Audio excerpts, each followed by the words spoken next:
Aninha, que sempre responde às minhas perguntas teológicas. Quem escreveu o livro de Hebreus? Eric. Quem escreveu Hebreus? Ninguém sabe. O autor de Hebreus é desconhecido. A gente não sabe quem escreveu Hebreus. Mas a gente sabe que foi escrito por volta de 60, 90 depois de Cristo. Quando a gente começa a ler, a gente vê que o escritor, o autor de Hebreus, está falando com uma segunda geração de crente. Né? Ele não está falando com os crentes da primeira geração, mas ele está falando com aqueles que já sofreram as perseguições, ainda estão sofrendo as perseguições. E por que eu estou falando de Hebreus? Porque uma das passagens mais faladas por nós se encontra no livro de Hebreus, que é Hebreus 11:1. Eu não sei quem está aí, se é o Nicolas, se é o Arthur, se é todo mundo junto. Nicolas, Hebreus 11:1 fala: a fé, o que fala? É a convicção daquilo que não se vê. Hebreus 11:1. A fé, o que é a fé? É a certeza daquilo que a gente não vê. É o firme, nossa, está na Arque, Pastor Salo. Firme fundamento das coisas que se esperam. A certeza daquilo que esperamos. A prova do que não vemos. E por que é tão interessante essa definição de fé? Pedro, que bom que você chegou. Estava orando por você no caminho, porque eu também peguei um trânsito. Por que é tão importante essa definição de fé hoje, Tiago? Quem estava no Summer Camp vai lembrar que a gente falou que fé, medo e ansiedade é a mesma coisa. Você já parou para pensar que fé e medo é a mesma coisa? Porque tanto a fé quanto o medo pede o quê? Que a gente acredite em algo que a gente não vê. Só que a fé é a esperança de algo bom. O medo, a ansiedade de algo ruim. Então, quando a gente fala de fé, nós estamos falando do contrário de medo e ansiedade. Não tem como você ter medo, ansiedade e ter fé ao mesmo tempo. Entende isso? E a fé, ela é tão poderosa, que ela nos leva a lugares que nós jamais poderíamos pensar ou imaginar. Agora, é claro que a gente tem medo, às vezes, de algumas coisas. Por exemplo, se a Rafa, vou dar o exemplo da Rafa, porque todo mundo sabe que isso jamais aconteceria, que é somente um exemplo. Mas se a Rafa fala mal da Carol, nas costas da Carol, vamos supor que a Rafa está falando mal da Carol. E aí, de repente, todo mundo fica sabendo, aí a Rafa começa a ficar o quê? Com medo, ansiosa. Por quê? Porque vai ter confronto, porque ela foi descoberta. E esses medos e essas ansiedades são mais reais do que a gente imagina no nosso dia a dia. Só que Jesus, a graça de Jesus, nos ajuda até nessas horas.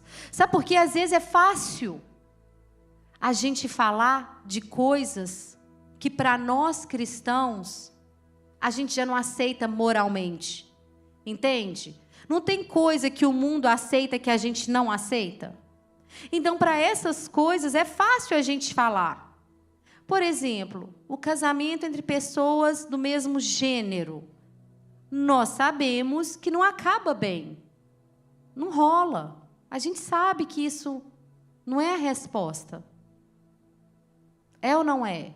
Então, é fácil para a gente falar disso moralmente. Agora, quando é algo que a gente faz, como falar mal das pessoas, como mentir, enganar, manipular, aí já é diferente. A gente já se encontra num lugar onde a gente acha desculpa para essas coisas. Em Hebreus fala que a fé é a certeza daquilo que não vemos. O medo e a ansiedade também, porque até nessas horas Deus age. Várias vezes na Bíblia a gente viu Jesus intervendo, Jesus agindo, Deus agindo, quando nós estamos errados. E graça é justamente sobre isso, porque eu e você, às vezes a gente é levado a achar que a gente merece. Não, mas eu mereço. Não, mas fulano merece. Não. Ninguém merece. E a fé é o que nos leva a viver as verdades de Deus. A fé não é o fim das coisas. A fé é o meio pelo qual a gente vive ou deveria viver. Fé. E por que eu estou falando de fé? Porque a Bíblia, ela é um livro histórico, que traz fatos históricos, mas ela também é a palavra de Deus. E hoje a gente vai ver como no nascimento de Jesus, como na Bíblia, a história se mescla com a fé. Porque ninguém nega que Jesus nasceu. Nenhuma religião vai negar o nascimento de Jesus. Os judeus, eles não negam que Jesus nasceu, mas eles negam que ele é o Messias. Até mesmo religiões, como a dos muçulmanos, eles não negam que Jesus nasceu, mas eles dizem que ele era um profeta. Porque a história é o Jesus histórico. Não tem como negar. Se você vê Mateus 2:1, fala que no tempo de Herodes, Jesus nasceu. Isso é um dado real. Isso é história. Agora, a fé. Eu e você sabemos que ele não era somente um profeta. Nós sabemos que Jesus é o Filho de Deus, ele é o Messias, ele é o Salvador, ele é o próprio Deus. Amém? Isso a gente vê. História e fé. E eu não quero te convencer de nada, até porque eu não conseguiria te convencer. Mas o nosso objetivo hoje é aprendermos mais sobre a história do Senhor Jesus. Quando a gente conhece a verdade, a palavra de Deus diz que a gente é liberto. E às vezes a gente acredita em tantas coisas e tem dificuldade em acreditar em Deus. E hoje aconteceu uma coisa tão interessante lá em casa. Ontem o Vinícius adoeceu. E aí ontem à noite o Cristiano começou a passar mal. E eu fui sozinha com o Benício para a festa de Natal da escola. Íamos todos, mas o Cristiano nem foi, nem apresentou. E na hora que o Benício chegou, ele já estava passando mal também. E hoje era o último dia antes das férias, eles não foram à aula. E eles estavam lá em casa meio assim, mais quietos. E eles estavam assistindo Pinóquio. Quem já assistiu Pinóquio? E aconteceu algo muito interessante. Porque às vezes a gente que é adulta, a gente tem dificuldade de discernir o que é verdade e o que não é. Mas a criança não. Olha a Pietra, o que houve. Eu não sei porque que o louvor está sentando lá atrás, se vocês quiserem sentar mais na frente. Mas olha o que houve, Pietra. Eles estavam assistindo Pinóquio, e quem lembra, Pinóquio era de madeira. E aí, no meio da noite, o Gepeto vai e é como se ele fizesse uma oração para que o Pinóquio fosse um menino de verdade. E aí, no meio da noite, aparece quem? A fada madrinha. Não é uma fada? É alguma coisa assim que aparece. É uma fada, Theo?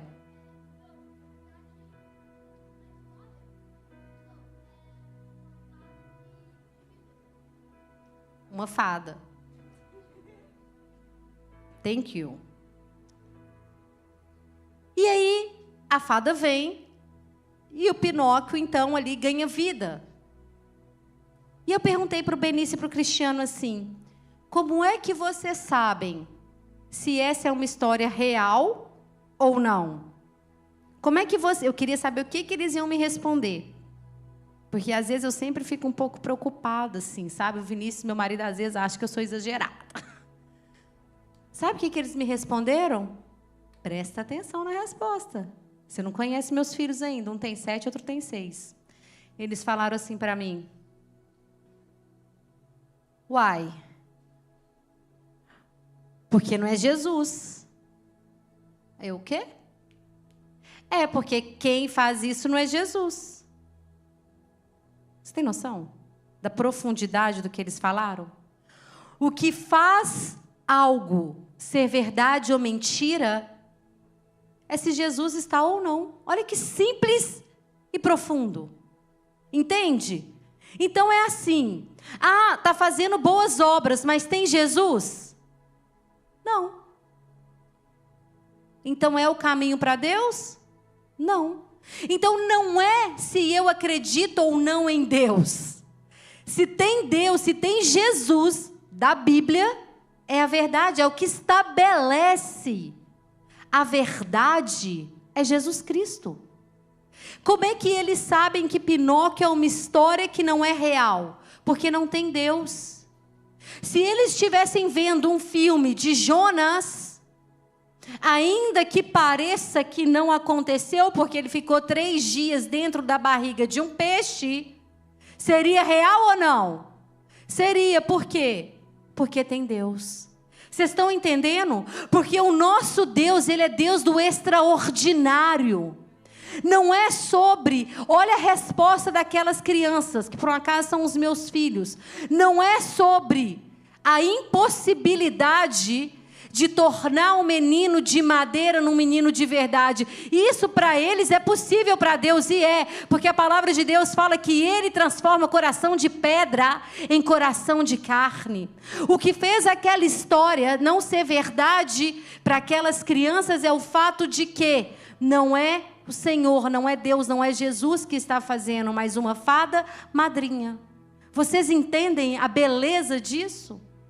Então não é sobre questionar a Bíblia, isso é verdade, isso é mentira. Isso é a verdade. Ela é o que nos dá parâmetro para as outras coisas. Então você compara com a Bíblia. Se está batendo com a Bíblia, então está certo. E é por isso que a gente dá tanto valor a tradições. Porque você sabia que Deus escolheu o povo judeu, Pedro? Porque os judeus, eles ainda são um povo extremamente tradicionais. Se você pegar uma Bíblia em hebraico, um Antigo Testamento, é claro, né? Porque a não ser que ele seja um judeu messiânico que acredita em Jesus Cristo, você vai ver porque o hebraico é uma língua que muda muito, assim como o português.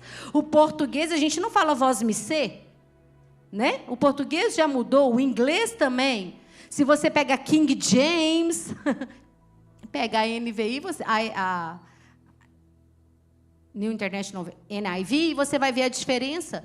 Mas sabe o que a gente faz? Nós, brasileiros, os americanos, que eu ia falar nós, americanos, que não somos tão tradicionais, a gente simplesmente, tesouro, imprime de novo. Os judeus não. Toda alteração que houve no hebraico fica no rodapé. Entendeu? Para não se perder. Então, sabe quando você vai ler numa versão que está tão atualizada que já nem significa mais o original? Com os judeus isso não acontece. E é por isso também que Deus confiou neles para dar a tua palavra. Tradição tem muito valor.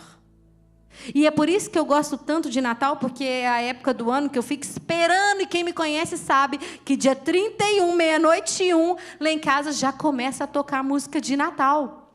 Dia 1º de novembro é dia. E não é Mariah.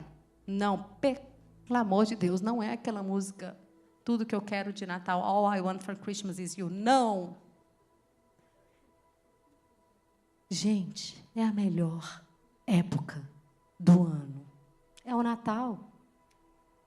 Porque quando a gente lembra, a gente celebra a promessa do Senhor se cumprindo.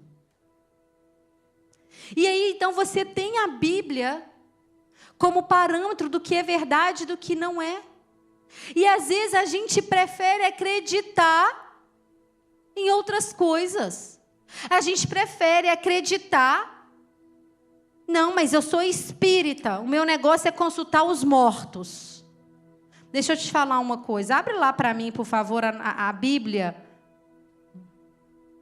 Os mortos não têm parte nessa terra, Eclesiastes 9:5. Gente, morreu, acabou.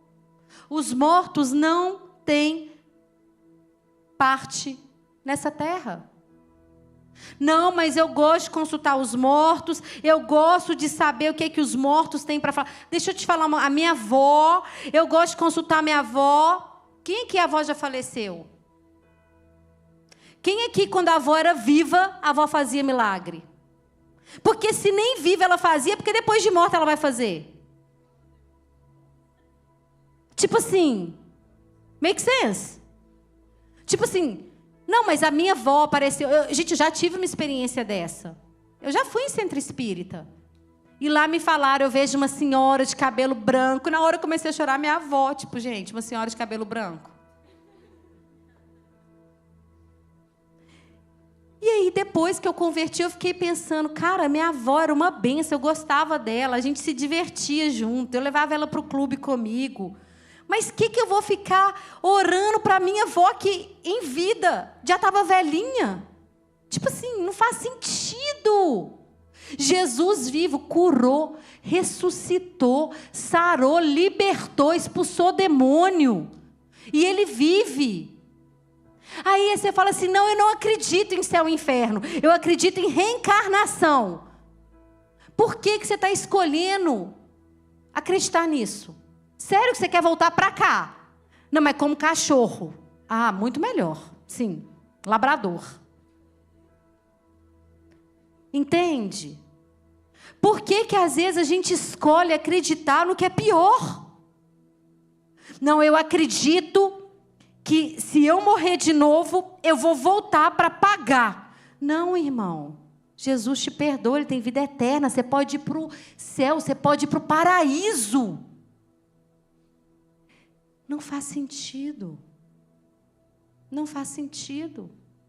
Por que às vezes é mais fácil acreditar em coisas assim do que na verdade que Deus enviou Jesus Cristo, que Ele nasceu e morreu por nós, e por causa disso a gente pode ir para o céu. Hebreus 9:27 diz: ao homem está ordenado viver só uma vez. E eu gosto de dar essas referências porque frequentemente vocês me mandam mensagem perguntando, fulano falou isso, fulano falou aquilo. É importante a gente conhecer a palavra. Porque aí você responde. É disso que eu estou falando. Na Bíblia fala que ao homem está ordenado viver uma vez. Vindo depois disso o juízo. Ou você vai para o céu ou você vai para o inferno. Só se vive uma vez. Os mortos não têm parte nessa terra. Morreu, a gente não comunica com o morto. Não rola. A palavra de Deus diz em 1 Timóteo 2:5 que Jesus é o único mediador entre Deus e o homem. Eu não preciso ficar procurando outras pessoas, outras formas de me comunicar com Deus, quando eu tenho Jesus Cristo. Jesus é o grande herói. E eu acho impressionante como que a gente é fascinado com histórias de origem, né? Toda vez que lança um filme, a origem dos Vingadores, a origem do Spider-Man, a origem, a gente gosta de ver como é que era, Ianca, aquele super-herói antes da capa. Como é que aquele líder era antes dele se tornar uma pessoa relevante, é ou não é? E no Natal a gente vê a origem. De onde veio aquele que venceu a morte? O único que venceu a morte. E a gente vai ler em Mateus, capítulo 1, versículo 18. O nascimento de Jesus. Porque, como eu falei, ninguém nega que Jesus nasceu. Mas a nossa fé nos lembra de que Ele é Deus, de que Ele é o Salvador, de que Ele é o Messias.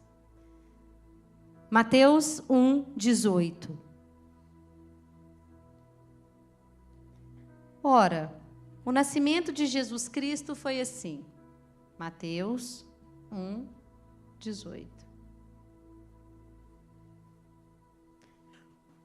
Maria, sua mãe, estava prometida em casamento a José, mas antes que se unissem, achou-se grávida pelo Espírito Santo. Pode ir passando. Por ser José, seu marido, um homem justo, e não querendo expô-la à desonra pública, pretendia anular o casamento secretamente. Porque naquela época, o noivado, era o tempo de conhecer a pessoa. Então, Samara, já era uma coisa séria. Maria devia ter ali por volta de 13, 14, 15 anos no máximo. E o noivado já era um pré-casamento. Só que eles não beijavam, muito menos dormiam juntos. E era ali que eles se conheciam para ver que a pessoa realmente era de Deus. Então, assim, o pior cenário era o quê? Uma mulher engravidar de outro homem. Aí, de repente, surprise! Quem está grávida? Maria. Imagina a cara de José. What? Mas eu achei que você era de boa. Achei que você era menina crente. Achei que você era da igreja. Quem já passou por isso? Mas você não é da igreja?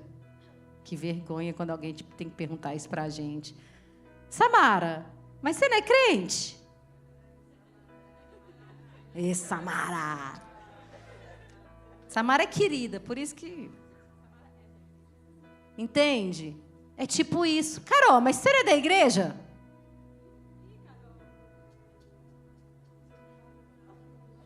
Foi tipo isso. Mas eu achei que Maria era da igreja.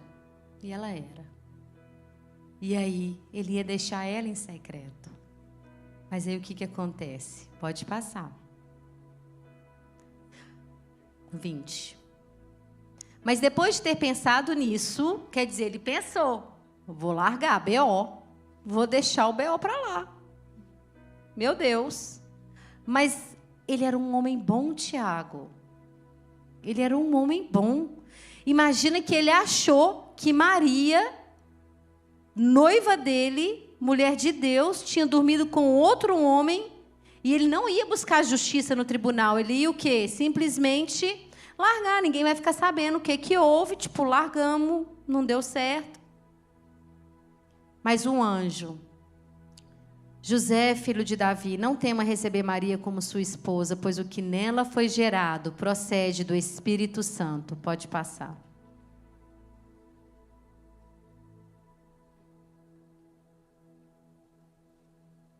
Ela dará à luz um filho.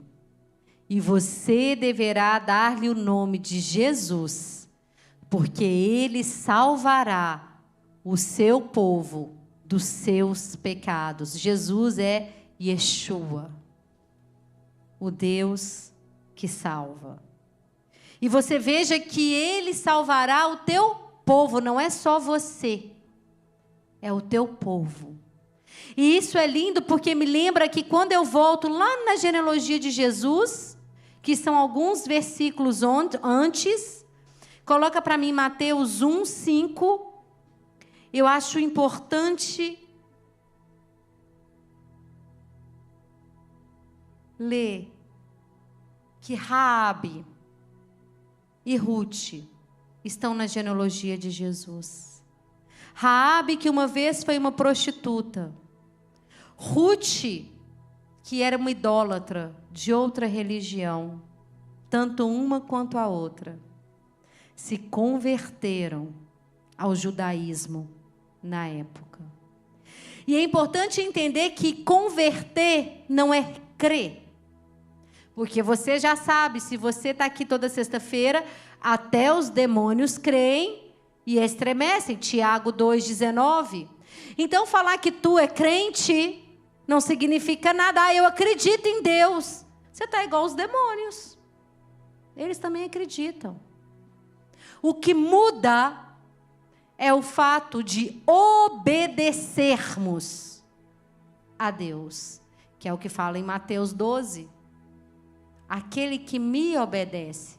Muitos dirão Senhor, Senhor, Senhor, e não entrarão no reino dos céus. Então elas não só creram, mas elas obedeceram. Obedecer a Deus significa mudar.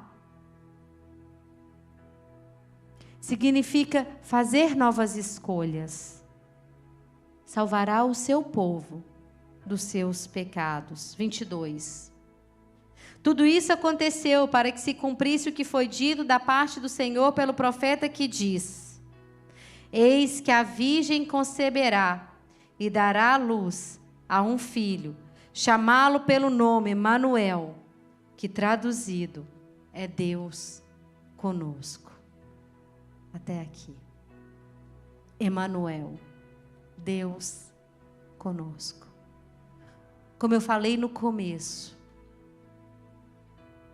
gente, isso é cristianismo. A essência do cristianismo é isso. Deus, o Criador, enviou o teu filho, que nasceu da virgem, sem pecado, sem homem, pelo Espírito Santo. Ele cresceu, morreu na cruz e ressuscitou por mim e por você. Ele é Emanuel, Deus conosco. Existe algo melhor e mais lindo do que isso? Você imaginar um Deus que chama cada estrela pelo nome,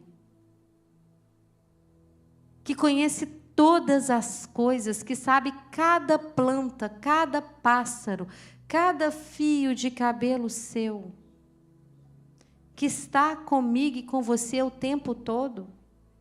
E eu acho tão incrível pensar que ele um dia foi um bebê igual a Rafa, vai ter daqui a algumas semanas. Imagina que ele era um recém-nascido. Imagina que antes dele ser o grande leão de Judá, antes dele rasgar o véu na cruz do Calvário, ele foi um bebê que teve cólica, que usou fralda. Muito provavelmente a primeira palavra que ele aprendeu a falar foi não, porque Maria tinha que ficar falando, não, Jesus, não, Jesus. Ou vocês acham que porque ele era Jesus, ele ia, com um aninho ia lá no vaso, não usava fralda nem nada? Não. Ele aprendeu a andar, ele caiu, ele ralou o joelho. Ele fez aniversário, 1, 2, 3. Ele teve cólica, Maria tinha que pôr ele para rotar. Que bonitinho. Ele era um baby, imagina o pezinho. Eu amo os pezinhos. Imagina. Qual é a fragilidade disso? Eu não sei você, mas você já pensou? Por que não matar ele bebê? Parecia tão mais fácil, não é? Do que esperar tudo o que aconteceu, e eles tentaram. A palavra de Deus diz que Herodes mandou matar todas as crianças de até 2 anos. Imagina. Diz que só o que ouvia eram as mães chorando e gritando de desespero. Todos os meninos de até 2 anos, de Belém e região, foram assassinados naquela época. Eles tentaram. Mas é lindo quando a gente estuda a Bíblia e a gente vê que Deus tem o controle de todas as coisas. Às vezes pode parecer que eu e você estamos passando por algo tão frágil na nossa vida. Mas as coisas só acontecem do jeito e na hora que o Senhor estabeleceu para acontecer. Quando nós estamos em obediência, quando nós escolhemos andar nos caminhos do Senhor, por mais frágil que possa parecer, a gente não tem que temer. Não dependia de Maria e José, mas eles foram para o Egito. E isso mostra que eu e você temos responsabilidades também. Sabe, um dos versos que eu mais gosto da Bíblia está em Salmos, eu não sei agora exatamente aonde está, mas fala assim: se o Senhor não guardar a cidade, em vão trabalha o sentinela. Se o Senhor não guarda a cidade, em vão trabalha aquele que vigia. Quer dizer, quem guarda é o Senhor. Só que em momento nenhum nesse salmo, Júlia, fala assim, pode mandar o sentinela embora, porque Deus está guardando a cidade. Não, eu e você temos responsabilidades. Eu e você temos que obedecer e temos que agir. José e Maria pegaram Jesus, foram para o Egito, porque estava tendo matança de bebês. Quem guarda é Deus, mas nós obedecemos. E Jesus veio para essa terra como um ser humano. A palavra de Deus diz em Filipenses que ele, sendo Deus, ele não quis vir como Deus, mas ele se esvaziou de si mesmo e tornou forma de homem. E ele se humilhou até morte, e morte de cruz.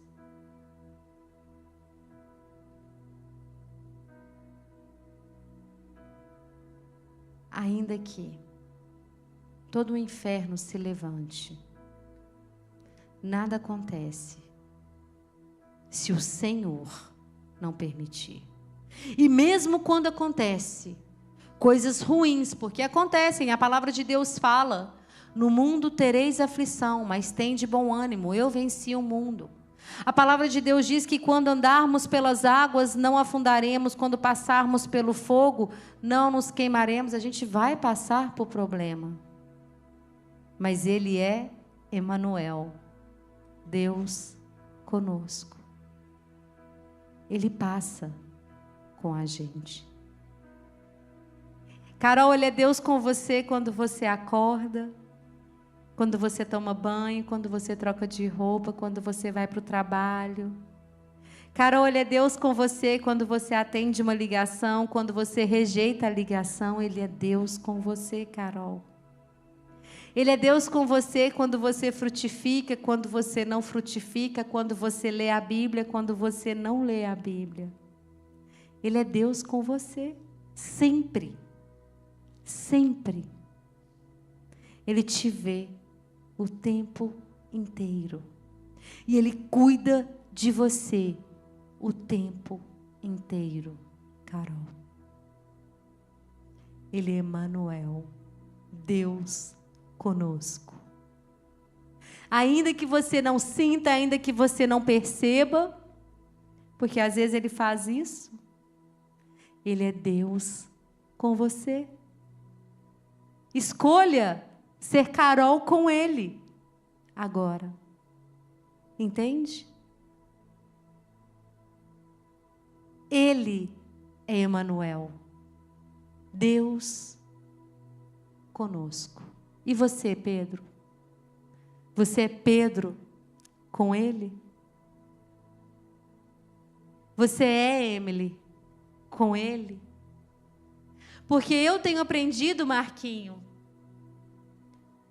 que eu sem Ele não sou nada. Eu sem Ele, miserável homem que sou. Mas eu com Ele, sou filha do Rei. Eu com Ele, posso todas as coisas. Eu com Ele, posso viver o que Ele sonhou para mim. Porque eu bem sei os planos e os pensamentos que tenho a vosso respeito. Pensamentos de paz, para vos dar um fim que esperais. Os meus pensamentos não são os teus pensamentos, são muito maiores, muito melhores, tesouro, muito além do que você pode pedir ou imaginar, o que Ele tem preparado para você. Eu lembro que eu já te falei isso antes, mas você é um grande patrocinador do reino de Deus. Você e a sua casa são patrocinadores do reino de Deus.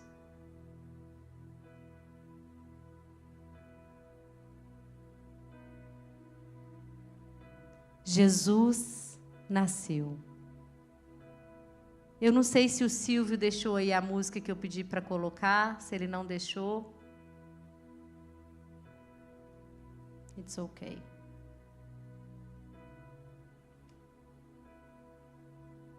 Fique de pé no seu lugar. Deus, Emanuel, Deus conosco.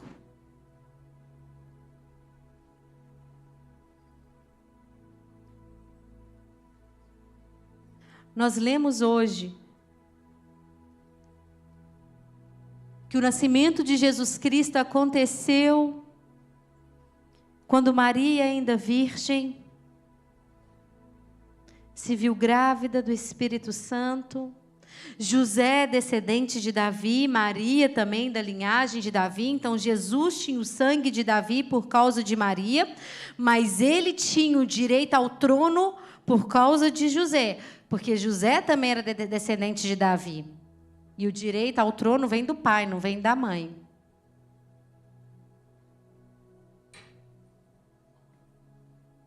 E eu sei que você crê. Eu sei que você crê que Ele é Deus. E se você ainda não se manifestou em relação a isso, eu não quero ser negligente e não te dar a oportunidade de declarar nessa noite: eu sei que Ele é Deus. Se você quer fazer isso, levante a sua mão, alguém vai do seu lado orar. Mas a oportunidade de hoje é de nos colocarmos neste lugar. E eu tenho andado com o Senhor, porque sim, Ele é Emanuel, Ele é Deus comigo. Ele é Deus onipotente, onisciente, onipresente.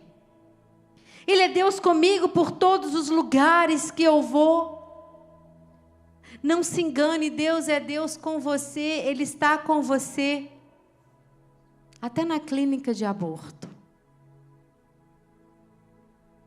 na UTI, no funeral, no meio do seu choro de maior desespero.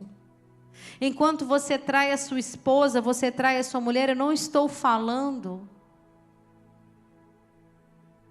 que ele concorda ou que ele aprova. O que eu estou dizendo é que não há nada escondido. Ele está sempre com a gente. E a pergunta de hoje é: estamos nós andando com Ele? Estamos nós sendo, eu, Marcela, com Ele? Se não, o que eu preciso fazer para estar neste lugar, onde eu decido andar com Ele?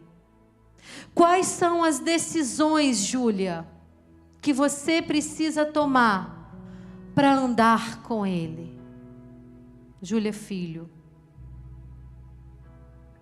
O que é, Má, que você lá no Texas ou aqui tem que fazer, que você sabe para estar com Ele?